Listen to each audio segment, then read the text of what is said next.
Não, eu tô te afirmando que eu não quero estudar essa guarda-roupa.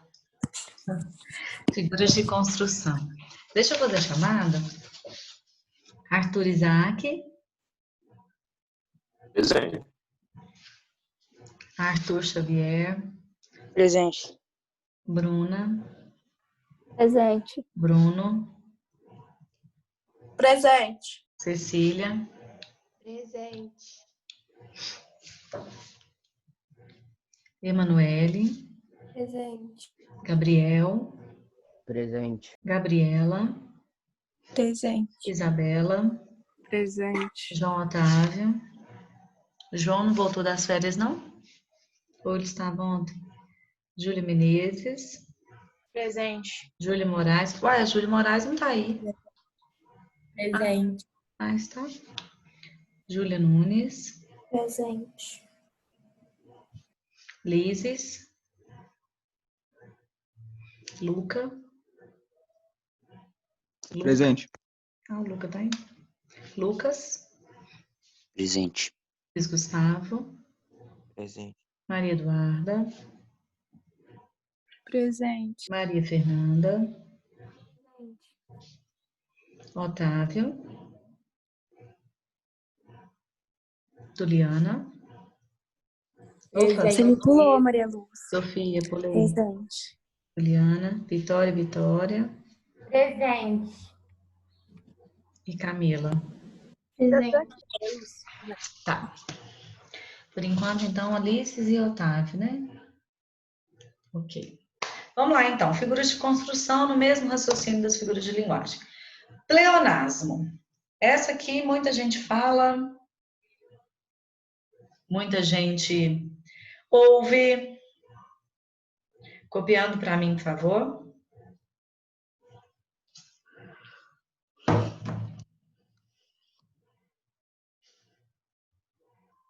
Acho que esse nome aí também vocês conhecem, né?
Vamos lá, então.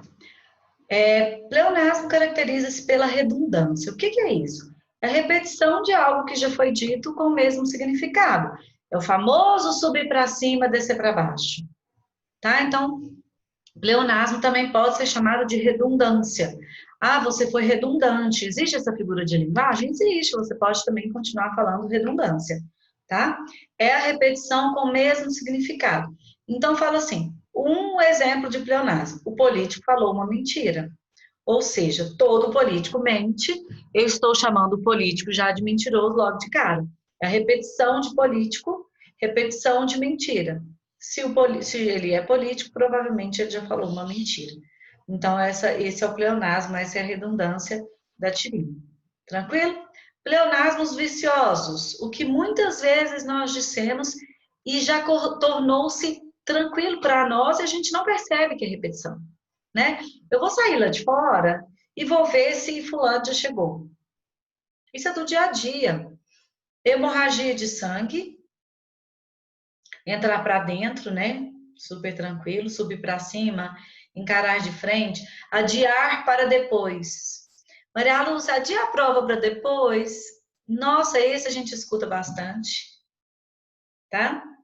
Retornar de novo. Você repete de novo. Ao invés de retornar, às vezes repete de novo, também é costume. Um fato real, né? Um acontecimento real. Ambos os dois é péssimo. Ambos já se refere aos dois. O fato real ainda é o mais aceitável desses aqui. O que mais? Propriedade característica. Se já é uma propriedade, já é uma característica. Então, nós temos os pleonasmos e temos os pleonasmos viciosos, que é aqueles que já caiu no uso popular. Zeugma. Vocês já conheciam o zeugma? Acho Ele que é bem curtinho. tá, sim. Só que não por esse nome. É um tipo de elipse, né?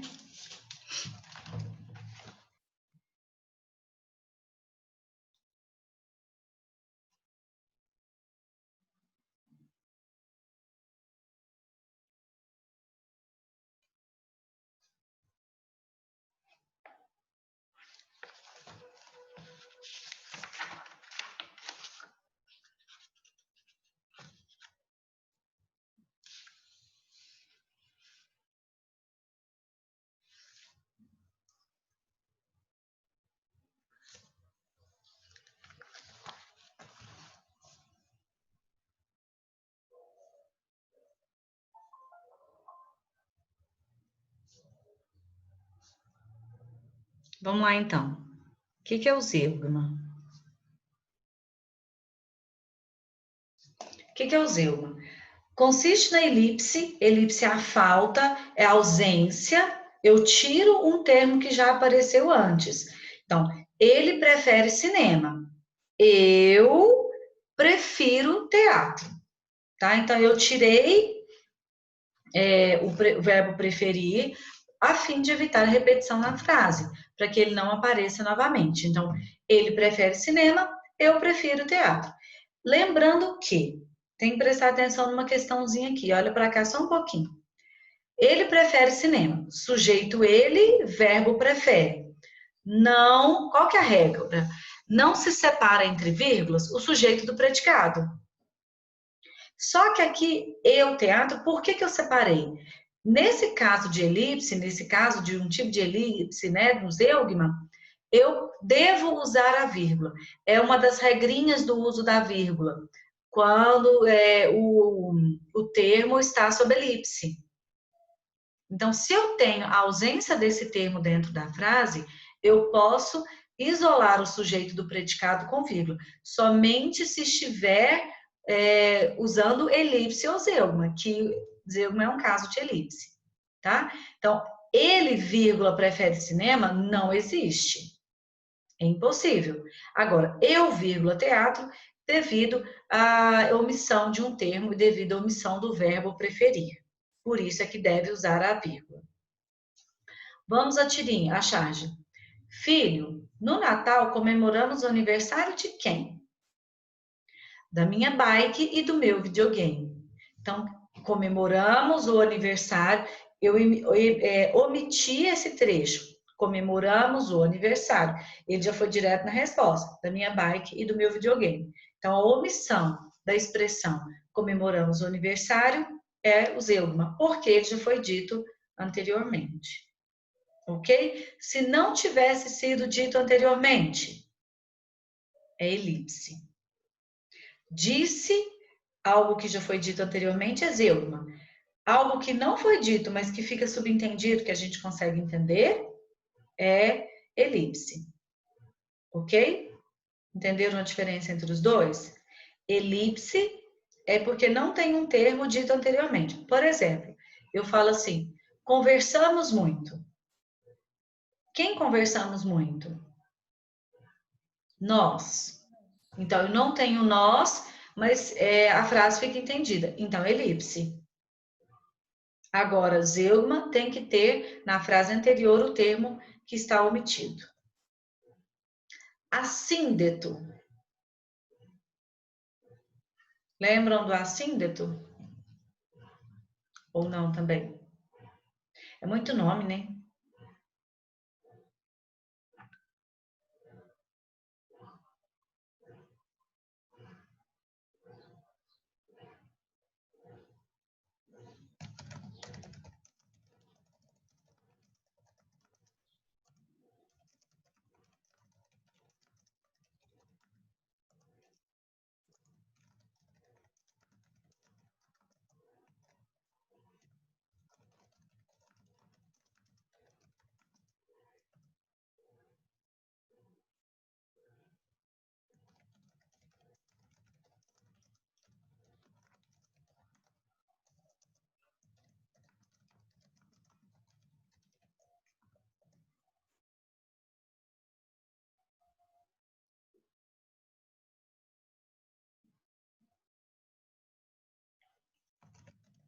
Pronto?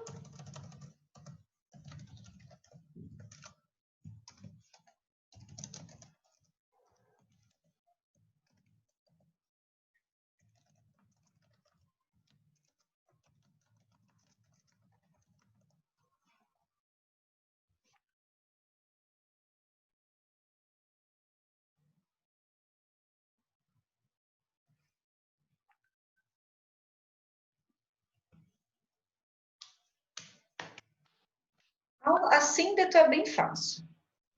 São as orações coordenadas. Você já viu as orações subordinadas e as orações coordenadas. O assíndeto vem de orações coordenadas assindética. Tá vendo que o nome é o mesmo? Me deu fome agora.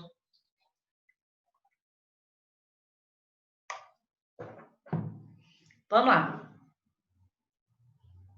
Assíndeto é a ausência de conjunção. É o uso excessivo da vírgula. Por exemplo, a vírgula usada para separar as orações coordenadas, tá? Então, barbeio-me, visto-me, calço-me. Eu tenho apenas a utilização da vírgula, eu não tenho a utilização das conjunções e ou de outra conjunção, tá? Presta atenção nesse nome, nessa nomenclatura, porque depois vai aparecer o nome oposto a ele, que é o polissíndeto. Muito síndeto, muita conjunção. Próximo. Que é o polissíndeto. Poli de muitos, muitos síndetos, muitas conjunções, e assíndeto, o prefixo a negando, né? Sem síndeto. Sem conjunção. Se tiver rápido, vocês me falam.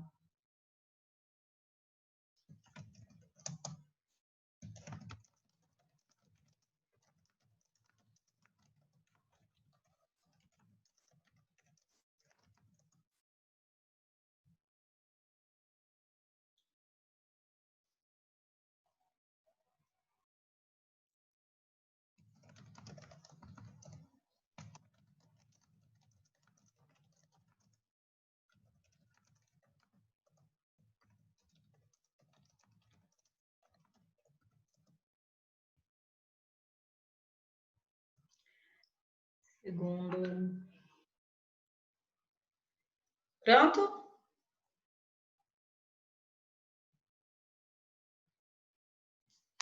Ó, então, polissíndeto, a repetição intencional do conectivo, né?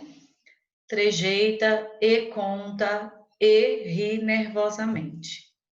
Intencional.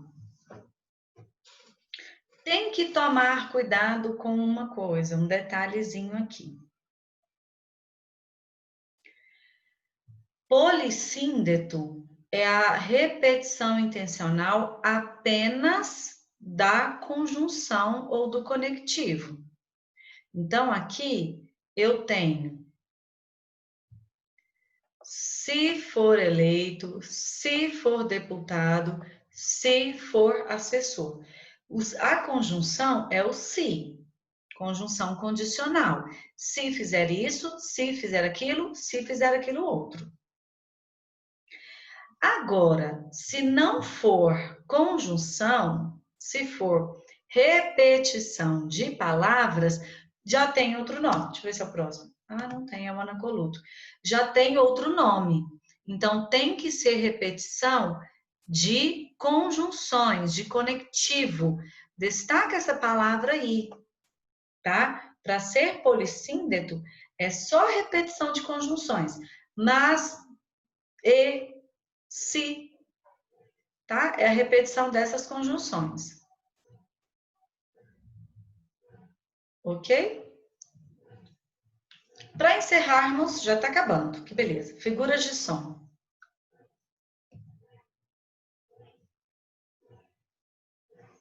Outro subtítulo.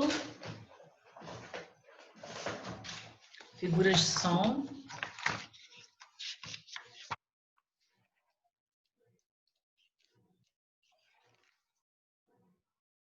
São só duas. Acho que são só duas. Né?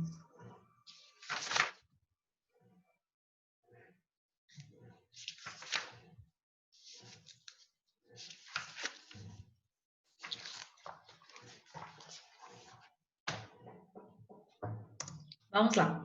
Aliteração.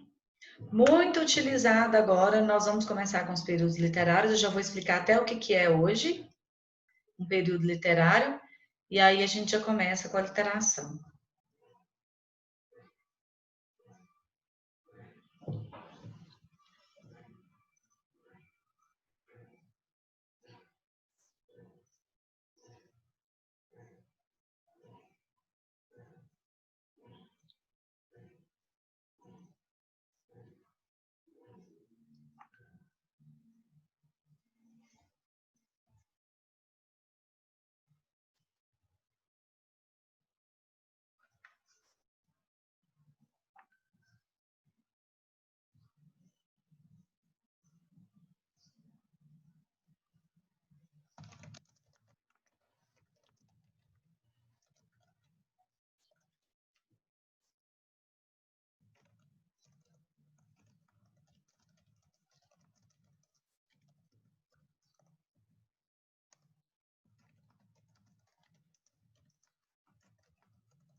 Vamos lá? Peraí, Maria Lúcia, estou copiando um exemplo aqui.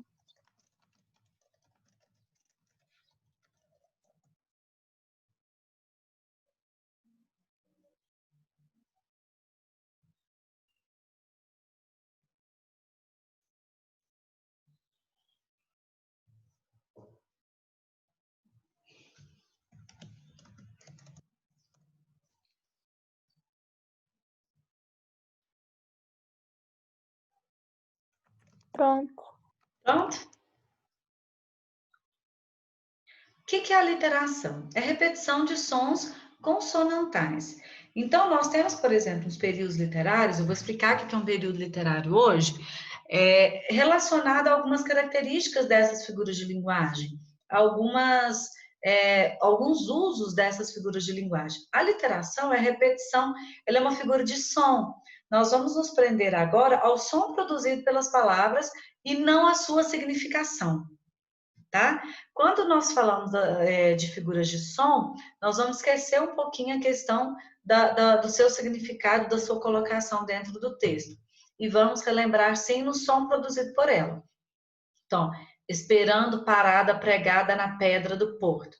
O som do P, ele aparece muito para nós. Esperando parada pregada na pedra do porto. Ah, Maria Lúcia, mas ele tem um som do A também. Tem o som do A, que aparece em algumas situações.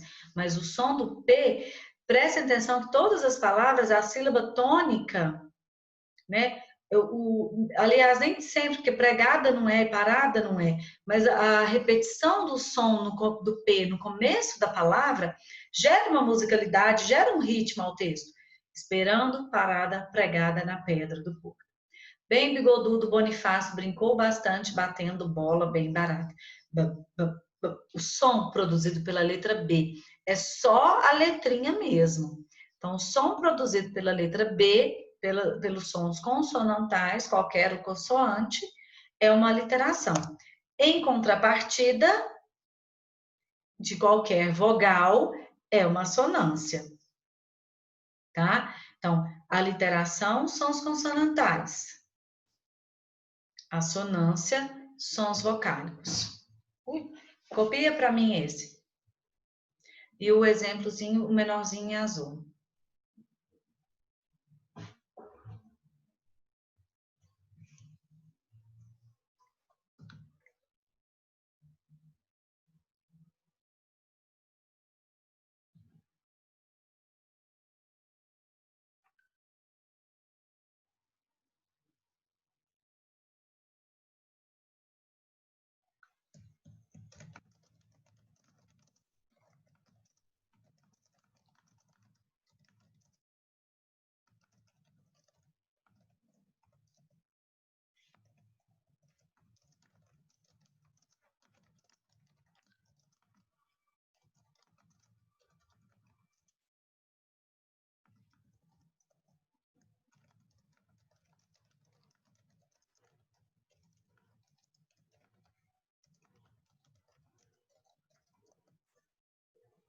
Posso?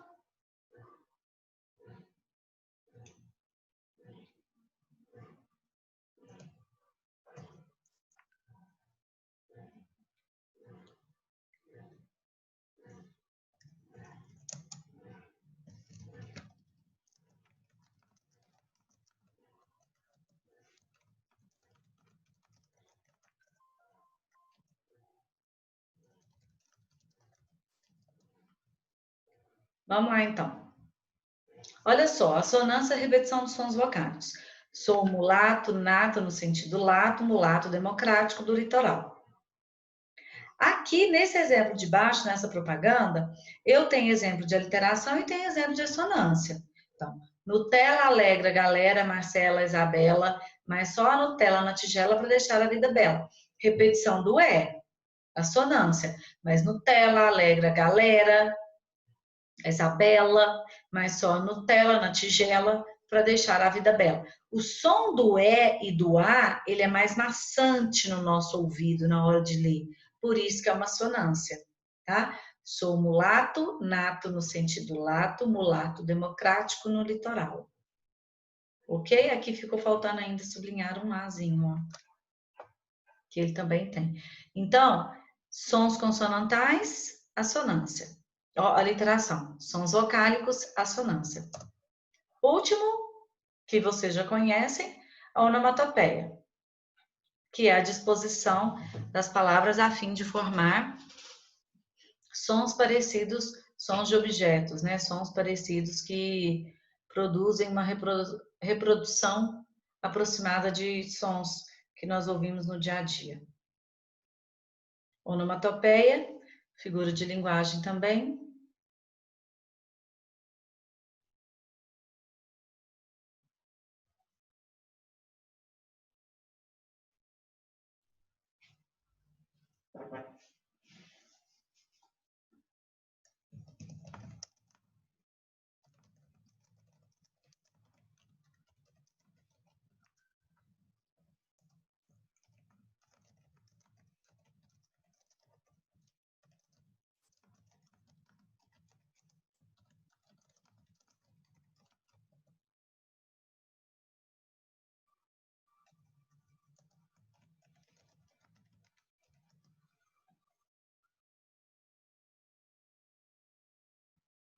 Vamos lá, então? Posso tirar?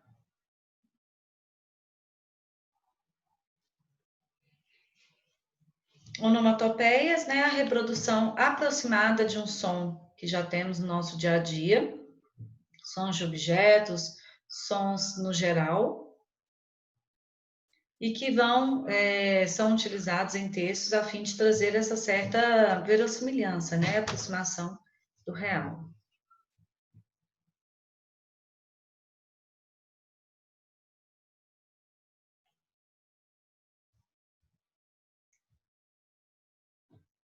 Engraçado que tem gente que desligou a câmera, né? Sofia, Isabela, Bruna. Mas eu tô aqui, Maria Lúcia.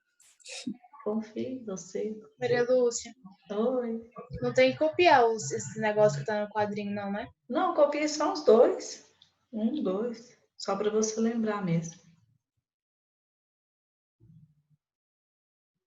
Júlia, você lembra aquele negócio que deu aqui? Ó, acho que foi dos últimos dias de aula que eu falei, nossa, Júlia, vai nascer uma espinha tamanho Brasil, que o Manoel mandou passar pasta de dente. Lembro. Vocês não sabem a figura que tava, vocês perderam de ver minha boca. Era herpes. Eu nunca tive Meu herpes. Deus. Sério? Eu nunca tive, então eu não sabia que aquilo ali ia virar uma herpes, né? Nossa, como que é? Não, aí nasceu, eu lembro que eu te falar, eu falei, Júlia, vai nascer uma espinha, tá me ardendo aqui. Não, aí a minha boca inchou, eu fiquei assim, eu estudo, e abre, parecendo que é um monte de espinha, tanto de bolinha amarelinha, grande. Eu fiquei dando aula toda com a boca horrorosa esses dias, vocês perderam, graças a Deus. Meu Deus. Aí tem a pomadinha que passa, já secou. Agora tá só uma manchinha, não sei se dá pra ver. Tá só clarinho, mas passando pomada o dia inteiro, maior feiura. Ah, credo. Agora eu já aprendi que se nascer ardendo, eu sei que é herpes, mas eu não sabia, porque eu nunca tive, não sei onde que eu peguei isso. Eu depilei aqui essa região com cera, eu nunca tinha depilado. Encheu de bolinha, parecia uns cravinhos. Eu achei que é espinha, alguma coisa assim. E aí eu lá passando, nossa, me deu um ódio. É normal. Quando você depila com cera, é normal mesmo, dar essas bolinhas. Pois é. E aí eu tive uma. Depois eu vou mandar foto pra vocês. Manda não, mostro, né? Porque mandar é perigosíssimo. Vamos lá. Ai, acabou não. Paranomásia. Acho que agora é a última. Última, então.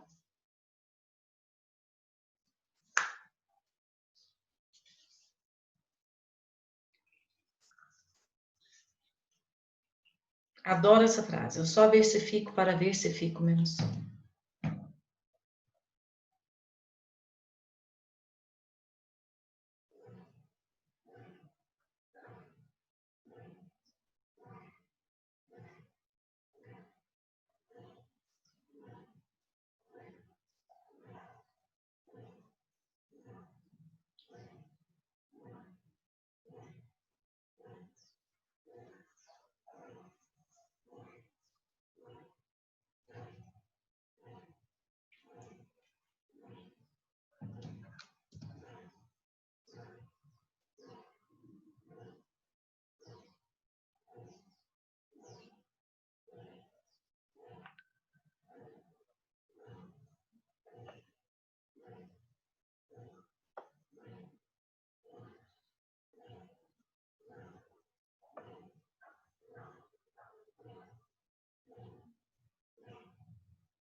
Vamos lá, então.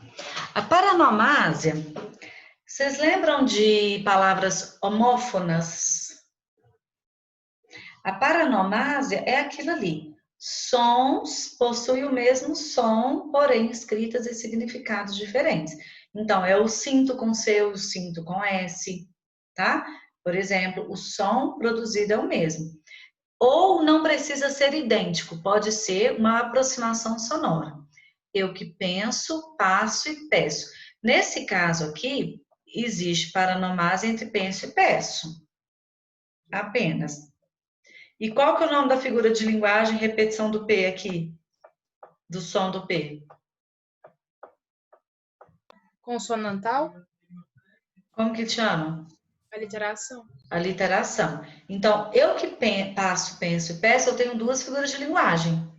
Eu tenho aliteração, repetição do som do P, e eu tenho paranomásia, sons das palavras inteiras, tá? A palavra inteira, não é só uma letra parecida, e significados distintos. Olha essa. Eu só versifico do verbo versificar para versifico menos só.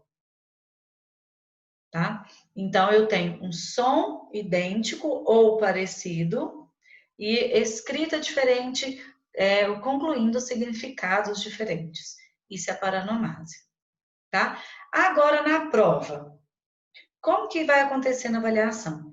Se eu der isso aqui, ó, eu que passo, penso e peço, e não falar o que eu quero que você se prenda, eu tenho que aceitar como resposta ou assonância, ou aliteração, ou paranomásia, tá? Porque se eu não destacar o que eu quero que você se prenda, porque em vários versos, em várias estrofes, nós vamos encontrar mais de uma figura de linguagem. Falo figuras de linguagem contando como todas, de sons, de pensamentos, de construção. Então, tem que tomar cuidado, tem que ficar atento nessa questão aí. Ok? Encerramos as figuras. O que eu vou fazer então? Eu vou já fechar a aula porque faltam 2 minutos e pouquinho. Nós vamos voltar, eu vou explicar o que é uma linha histórica, o que é uma linha literária, o que é período literário, para a gente já começar na próxima aula. E você vai anotar para mim que eu quero a atividade da página 123. 1, 2, 3. Página 1, 2, 3, que é facinho de decorar, de anotar. Tem uma questão só, a questão 12. Vocês vão fazer para mim, por favor. Página 123. A única questão que tem lá é a questão 12. Ok? Vou desmanchar essa chamada. Vou É para começar. agora? Não, pode trazer na próxima aula, porque a gente corrige rapidinho. Tá? E eu já vou explicar a matéria da quinta-feira. Já vou começar a fazer a introdução para a matéria de quinta-feira. Já chamo vocês, tá bom? Um minutinho.